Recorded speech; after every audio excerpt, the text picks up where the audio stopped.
मंडळी, ऊस म्हणजे प्रत्येक शेतकऱ्यांसाठी पैसे कमावून देणारं पीक.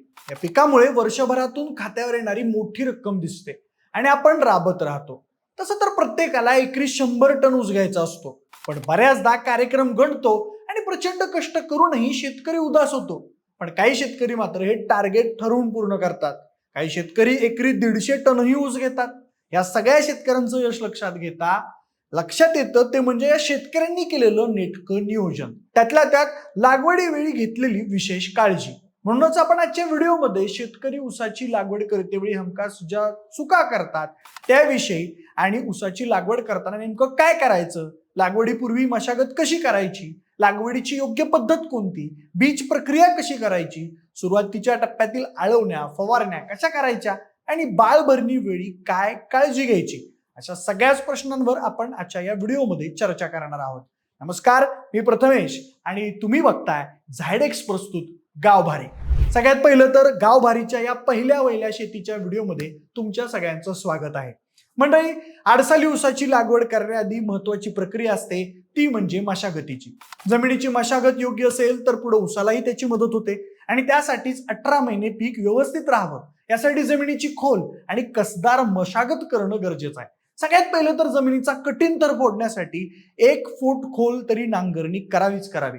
नांगरणीनंतर फनपाळी घालून ढेकळं फोडून घ्यावी आणि जमीन सपाट करावी. प्रति एकर 10 ते 12 टन चांगलं कुजलेलं शेणखत किंवा कंपोस्ट खत जमिनीत मिसळावंच. त्यातल्या त्यात तुम्ही या खतात झायडेक्स कंपनीचं गोधन मिसळलं तर तुमचं खत हे 10 पटीने चांगलं काम करेल. पण आता होतं काय की बऱ्याच शेतकऱ्यांना उत्पन्न हवं असतं, पण ते सेंद्रिय कर्ब म्हणजेच ऑर्गॅनिक कार्बन या घटकाकडे अजिबात लक्ष देत नाहीत आणि तिथे सगळा गोळ होतो. म्हणजे सेंद्रिय कर्ब पिकाला सेंद्रिय स्वरूपात अन्नद्रव्य उपलब्ध करून देतो. त्याचबरोबर पिकांच्या मुळांच्या अवतीभोवती हवा खेळती राहावी म्हणून पोर्स म्हणजेच छिद्र निर्माण करतो. त्याचबरोबर जमिनीतील जीवाणूंची संख्या वाढवतो, म्हणजेच मायक्रोबियल ऍक्टिव्हिटी वाढवतो. आणि शेतकऱ्यांनो, एकरी 100 टनाचं टार्गेट गाठायचं असेल तर सेंद्रिय कर्बाचं व्यवस्थापन करणं अत्यंत महत्वाचं आहे. आणि त्यासाठी शेतात सेंद्रिय खतं जसं की शेणखत, कंपोस्ट खत किंवा हिरवळीची खतं टाकणं महत्वाचं आहे. बरेच शेतकरी सेंद्रिय कार्बनचा स्रोत म्हणून तागाची पेरणी करतात आणि तो जमिनीत गाडतात. तो एक चांगला पर्याय आहे. आता मशागतीनंतर महत्वाची प्रक्रिया येते ती म्हणजे ऊस लागवडीची. आणि लागवडी दरम्यान महत्वाची प्रक्रिया असते ती सऱ्या पाडण्याची. महाराष्ट्रात बऱ्यापैकी याच पद्धतीने ऊस लावला जातो. एकूणच ऊसाची चांगली वाढ आणि हवा खेळती राहण्यासाठी ट्रॅक्टरच्या साहाय्यानं सऱ्या पाडून घेणं गरजेचं आहे. पण सऱ्या पाडण्याआधी अनेक जण शेतकरी शेतात जमीन भुसभुशीत करण्यासाठी रोटावेटर फिरवतात. पण शक्य असल्यास रोटावेटरचा वापर करणं टाळता येईल का हे बघा. आता मी असं का म्हणतोय तर टेक्निकली रोटावेटरमुळे जमिनीचा दुसरा थर हा कठीण होतो. साधारण 4 फूट, 4.5 फूट, 5 फूट ते अगदी 7 फुटापर्यंत शेतकरी सऱ्या घालतात. आता त्यातल्या त्यात भारी आणि मध्यम जमीन असेल तर रेझरच्या माध्यमातून 4.5 ते 5 फुटी अंतरावर सऱ्या पाडाव्यात. सरीची लांबी जमिनीच्या उतारानुसार 50 ते 60 मीटर ठेवावी. जास्त लांब सऱ्या पाडल्या तर पाणी साचून राहण्याची शक्यता असते, ज्यामुळे आडसाली हंगामात कांड्या कुजण्याचा धोका असतो. काही शेतकरी 2.5 फूट किंवा 3 फुटांवर सलग सऱ्या पाडतात आणि 2 सऱ्यांमध्ये ऊस लावून तिसरी सरी मोकळी सोडतात. यामुळे आपोआप 5 ते 6 फुटांचा रिकामा पट्टा तयार होतो. यालाच ऊस लागवडीची जोडओळ किंवा पट्टा पद्धत म्हणतात, जी हवा खेळती ठेवण्यास मदत करते. काही शेतकरी 7 फूट सरी सुद्धा ठेवतात. 7 फूट अंतर असल्यामुळे प्रत्येक ऊसाला भरपूर सूर्यप्रकाश मिळतो. यामुळे ऊसाची जाडी कमालीची वाढते आणि कांडीतील रसाचं प्रमाण उत्तम राहतं. त्यामुळे 2 सऱ्यांमध्ये 7 फुटांची मोठी जागा मोकळी असल्यामुळे तुम्ही ऊस पिकात बटाटा, कोबी, फ्लॉवर, झेंडू, भुईमूग किंवा भाजीपाल्यांची मोठी आंतरपिकं घेऊन मुख्य ऊसाचा खर्च निघेल एवढं उत्पन्न पहिल्या 4च महिन्यात काढू शकता. महत्वाचं म्हणजे 7 फुटाची सरी असल्यावर मोठा ट्रॅक्टर सुद्धा त्यातून सहज फिरू शकतो. त्यामुळे मजुरांचा खर्च जवळपास 50% कमी होतो. मंडळी, पश्चिम महाराष्ट्रात आडसाली ऊसाची लागवड ही 15 जून ते 15 ऑगस्ट या काळातच केली जाते. लागवड करताना एका डोळ्याची रोपे किंवा टिपरी पद्धत वापरली जाते. पण लागवड करताना 2 डोळ्यांमधील अंतर साधारण 30 सेंटीमीटर असायला हवं. जास्तीत जास्त रोपे लावण्याचाच प्रयत्न करा. ही एक आदर्श पद्धती मानली जाते. पण जर तुम्ही टिपरी किंवा कांडी पद्धतीने लागवड केली असेल तर जुलै आणि ऑगस्ट मध्ये पाऊस जास्त असेल तर कांडी सरीच्या अगदी मध्यभागी न लावता सरीच्या एका बगलेला लावा. यामुळे जास्त झालेलं पाणी सरीतून वाहून जातं आणि उगवण ही चांगली होते. पाण्यासाठी शक्यतो ठिबक सिंचनाचाच वापर करावा, जेणेकरून पाण्याची बचत होईल. आडसाली ऊसासाठी एक ठिबक सिंचन पद्धत बसवताना एक सरी एक लॅटरल किंवा जोडओळ एक लॅटरल अशा 2 पद्धती वापरल्या जातात. लॅटरलसाठी 16 मिलीमीटर किंवा 20 मिलीमीटरची नळी वापरावी. 2 ड्रिपर मधील अंतर 40 सेंटीमीटर किंवा 50 सेंटीमीटर असावं. भारी जमिनीत 50 सेंटीमीटर आणि मध्यम जमिनीत 40 सेंटीमीटर अंतर योग्य ठरतं.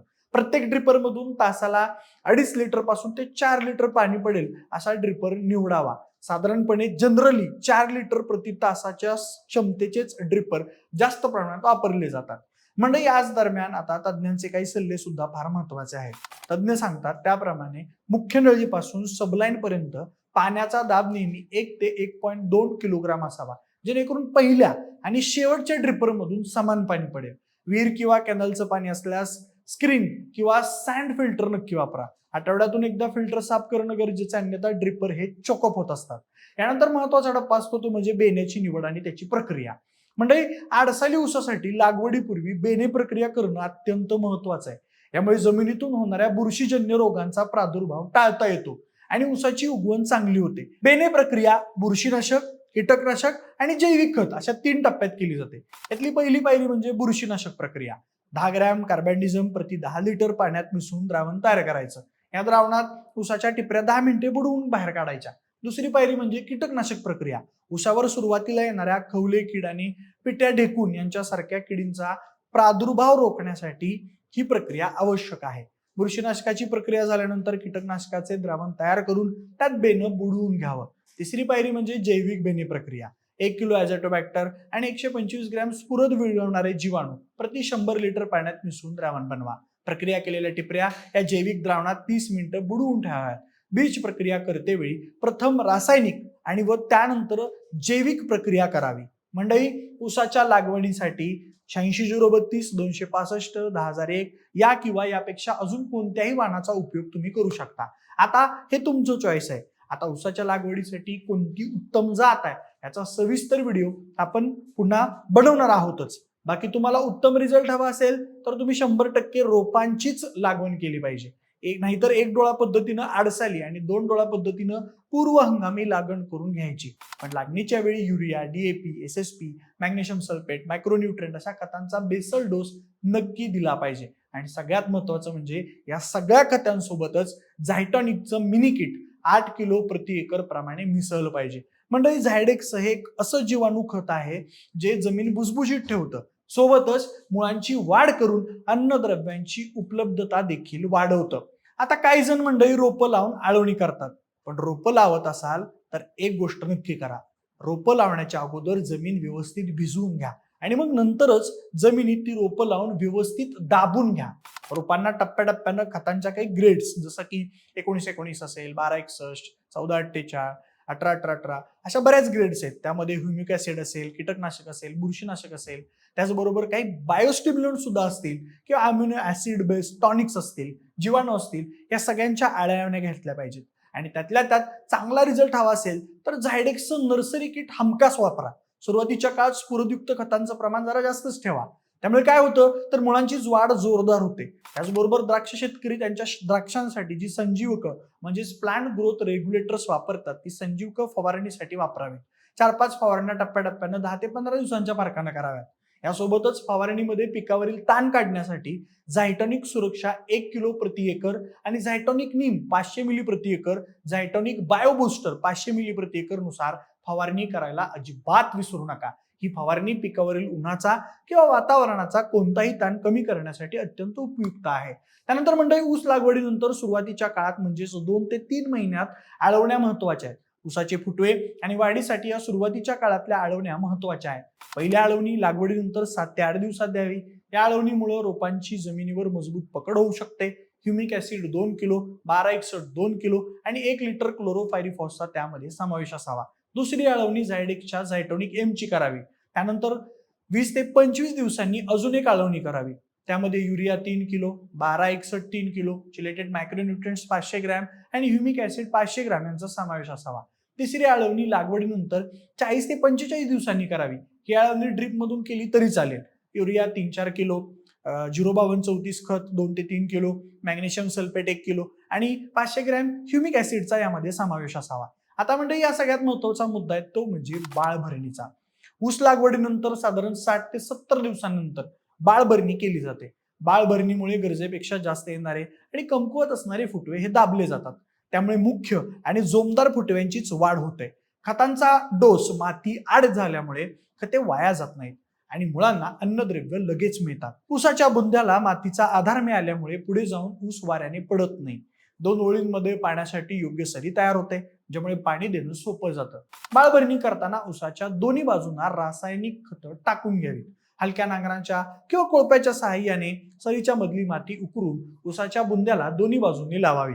मातीची भर दिल्यानंतर ऊसाला लगेच हलकं पाणी द्यावं. यामध्ये फुटव्यांच्या बळकटीसाठी रासायनिक व सेंद्रिय खतांचा संतुलित बेसल डोस देणं आवश्यक असतं. 10-26-26च्या 2 बॅग म्हणजे 100 किलो किंवा 14-35-14च्या 2 बॅगा, युरियाची 1 बॅग म्हणजे 50 किलो, मॅग्नेशियम सल्फेट 10 ते 15 किलो, निंबोळी पेंट 1 ते 2 बॅग, मातीच्या गरजेनुसार मायक्रोन्यूट्रिएंट्स 5 ते 10 किलो असा बेसल डोस दिल्यास योग्य होतं. हे सगळं प्रमाण 1 एकरच्या ऊसासाठी आहे. आता यासोबतच बांधणीच्या वेळी झायटॉनिकचं मिनी किट वापरायला अजिबात विसरू नका. हे किट 8 किलो प्रति एकरनुसार वापरायचं आहे. त्यानंतर झायटॉनिक के हे सुद्धा 4 किलो प्रति एकरनुसार वापरा. म्हणजे ऊसाला पोटॅश म्हणजेच पालाशची सतत उपलब्धता करून होईल आणि ज्यामुळे कांड्यांची संख्या आणि जाडी सुद्धा वाढेल. तसेच सगळ्यात महत्वाचं, ऊसाचा साखर उतारा वाढून वजनात भर पडेल. तर बघा मंडळी, हे काही महत्वाचे मुद्दे आहेत ज्याद्वारे तुम्ही तुमच्या ऊसाची लागवड प्रक्रिया केली तर नक्कीच तुम्हाला 100 टन उत्पादन घेण्यापासून कोणीच रोखू शकत नाही. आता यावर तुम्हाला काही शंका असतील तर त्या तुम्ही आम्हाला कमेंट बॉक्समध्ये बिनधास्त विचारा. आम्ही नक्कीच आमच्या एक्सपर्ट टीमच्या माध्यमातून तुम्हाला उत्तर देण्याचा पुढच्या व्हिडिओमधून नक्की प्रयत्न करू. आता हा व्हिडिओ आवडला असेल तर लाईक आणि शेअर करा. सोबतच अजून असेच शेती संबंधित व्हिडिओज पाहण्यासाठी आमच्या गावभारीच्या या नव्या कोऱ्या युट्यूब चॅनलला सबस्क्राईब करायला विसरू नका. आणि हो, सगळ्यात महत्वाचं, झायडेक्स या कंपनीची उत्पादनं तुम्हाला हवी असतील तर आम्ही डिस्क्रिप्शन मध्ये काही संपर्क दिलेले आहेत, लिंक दिलेले आहेत, त्याच्यावर क्लिक करा आणि झायडेक्सची उत्पादनं नक्की खरेदी करा. धन्यवाद.